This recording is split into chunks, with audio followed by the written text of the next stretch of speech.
रंक से राजा बनने की कहानी, मोटिवेशनल स्टोरी। कैसे एक भिखारी बना राजा।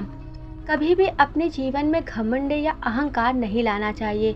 हम कैसे आगे बढ़े हैं, हम कितनी परेशानियों से अपने जीवन को सुधारे हैं।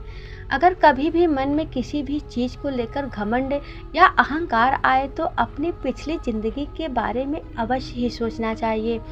बहुत से व्यक्ति ऐसे होते हैं जिन्हें बचपन से ही हर चीज़ प्राप्त हो जाती है, जैसे कि बंगला, गाड़ी, ऐशो आराम की ज़िंदगी उन्हें बचपन से ही मिल जाती है।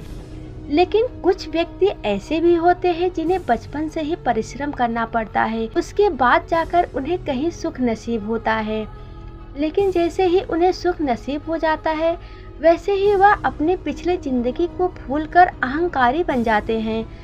आज मैं आपको एक ऐसी ही कहानी सुनाने जा रही हूँ, जिसे सुनने के बाद आप अपने जीवन में कभी भी अहंकारी नहीं बनेंगे। आपके मन में सुख को लेकर कभी भी घमंड नहीं आएगा।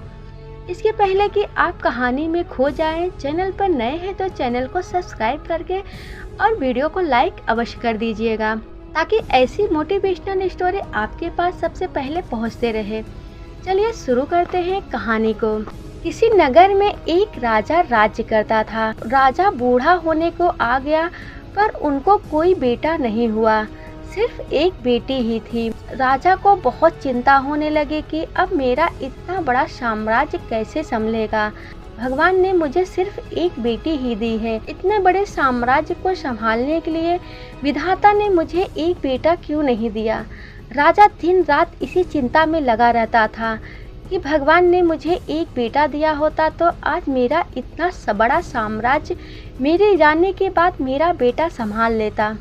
लेकिन विधाता को तो कुछ और ही मंजूर था। भगवान की इच्छा मानकर राजा ने एक दिन निर्णय लिया कि कल सुबह जो भी व्यक्ति हमारे दरवाजे पे सबसे पहले आएगा, मैं उसके साथ अपनी बेटी का विवाह करवा दूंगा और अपना नया उत्तराधिकारी उसे घोषित कर दूंगा। अगले दिन सुबह सुबह एक फटी पुरानी कमीज पहने एक लड़का दरवाजे पर दस्तक देता है। राजा ने प्रभु की इच्छा समझकर अपने निर्णय के अनुसार अपनी बेटी की शादी उस लड़के के साथ करवा देते हैं और अपना सारा राजपाट उसे देकर पहाड़ों पर सन्यास को चले जाते हैं। अब ये नया राजा राजपाट के बारे में जानकारी इकट्ठा करने की कोशिश करने लगा। राज्य कैसे संभालना है, युद्ध में कैसे जीतना है, क्या तैयारी होनी चाहिए ताकि बहुत अच्छा राजा साबित हो सकूं। उसने अलग अलग काम अपने अलग अलग मंत्रियों को दे रखा था, जैसे राजकोष वित्त मंत्री को, सेना की बागडोर सेनापति को और ऐसे ही अन्य कई मंत्रियों को अपने मंत्रिमंडल में शामिल कर रखा था। नए राजा के संचालन में राज्य बहुत बढ़िया चल रहा था। सारी प्रजा पुराने राजा की बहुत तारीफ कर रही थी कि क्या राजा चुना है महाराज ने। समस्त प्रजा के हमदर्द बनकर खड़े रहते थे नए महाराज। राजपाट बहुत अच्छा चल रहा था। सबके दिलों में राजा ने बहुत अच्छी जगह बना ली थी। लेकिन यहाँ राज्यसभा के समस्त कमरे में समय समय पर सब आ जा सकते थे।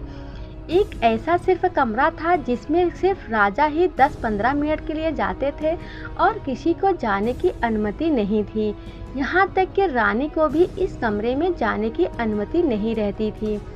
अब समस्त दरबारियों को जिज्ञासा हुई कि आखिर इस कमरे में ऐसा क्या है कि कोई उसके अंदर देख भी नहीं सकता। जाने की तो बात ही छोड़िए, जाने की इच्छा तो सभी की थी, लेकिन कोई पूछ नहीं पा रहा था।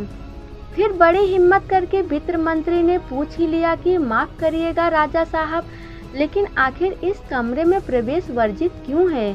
क्या है इस कोठरी में? आखिर इस कोठरी का राज क्या है? इतना सुनने के बाद राजा ने उन्हें डांट दिया और कुछ नहीं बताया। कुछ दिन बाद सबने कहा कि अब सेनापति ही पूछ सकते हैं, इनकी बात राजा को माननी पड़ेगी। जब सेनापति राजा से कमरे के बारे में चर्चा करते हैं तो राजा उन्हें भी कुछ नहीं बताते हैं।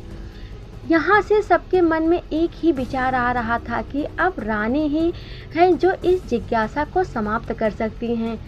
सब ने रानी से कहा कि आखिर इस कमरे में ऐसा क्या है कि महाराज आपको भी जाने की अनुमति नहीं देते।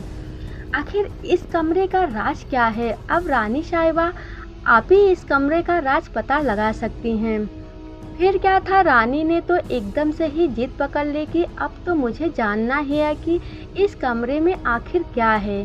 राजा के बहुत समझाने के बावजूद भी जब रानी नहीं मानी तो राजा उन्हें कमरे के अंदर ले गए और दरवाज़ा खोल दिए।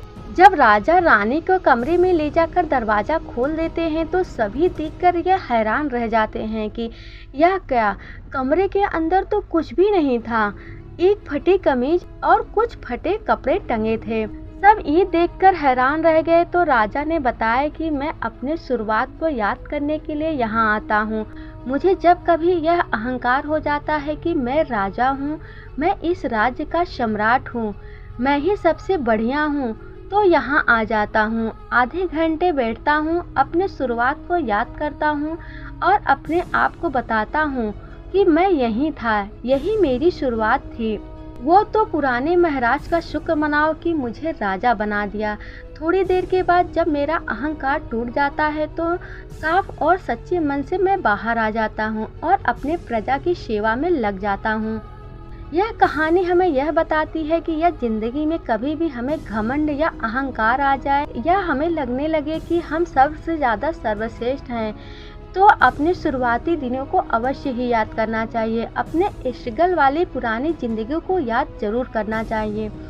आप सरल होने लगेंगे, विनम्र होने लगेंगे, जमीन से जुड़ा हुआ महसूस करने लगेंगे।